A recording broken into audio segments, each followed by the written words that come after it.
আসসালামু আলাইকুম নাহমাদুহু ওয়া নুসাল্লি আলা রাসূলিহিল কারীম ওয়া আলা আলিহি ওয়া সাহবিহি আজমাইন আউযু বিল্লাহি মিনাশ শাইতানির রাজীম বিসমিল্লাহির রহমানির রহিম।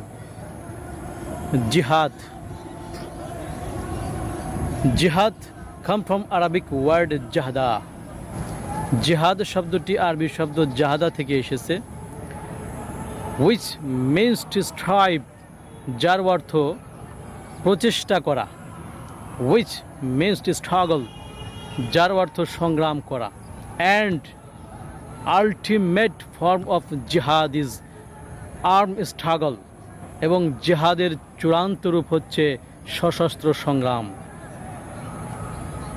It is called an open sword, যাকে বলা হয় উন্মুক্ত তরবারি, as Allah said in Holy Quran, সূরাতুল বাকারা আয়াত নাম্বার 193।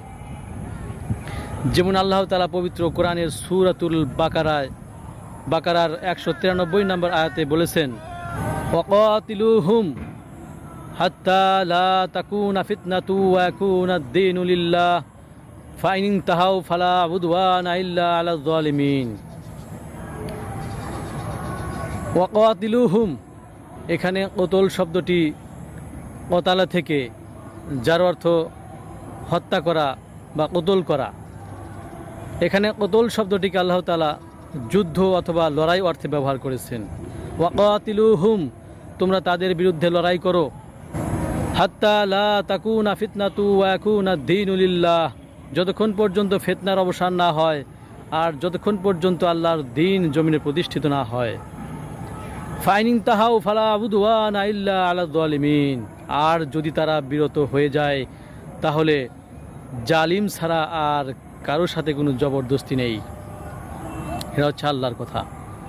ওয়াকাতিলুহুম, তোমরা তাদের বিরুদ্ধে লড়াই করো। কাদের বিরুদ্ধে? যারা আল্লাহর দ্বীন জমিনে প্রতিষ্ঠিত হতে বাধা দেয়, তাদের বিরুদ্ধে লড়াই করো। কতক্ষণ লড়াই করতে বলছেন আল্লাহ তাআলা? হাত্তা লা তাকুনা ফিতনাতু ওয়া ইয়াকুনা আদ-দীনু লিল্লাহ, যতক্ষণ পর্যন্ত আল্লাহর দ্বীন জমিনে প্রতিষ্ঠিত না হয় আর যতক্ষণ পর্যন্ত ফিতনার অবসান না হয়।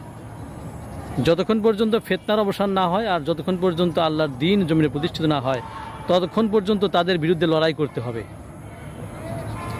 ফাইন ইনতাহাউ ফালা উদওয়ানা ইল্লা আলাল যালিমিন, আর যদি তারা বিরত হয়ে যায় তাহলে জালিম ছাড়া আর কারোর প্রতি কোনো জবরদস্তি নেই। এটা হচ্ছে আল্লাহর কথা। তাহলে বোঝা গেল জিহাদ চলতে থাকবে ইলা ইয়াউমাল কিয়ামত। আসসালামু আলাইকুম।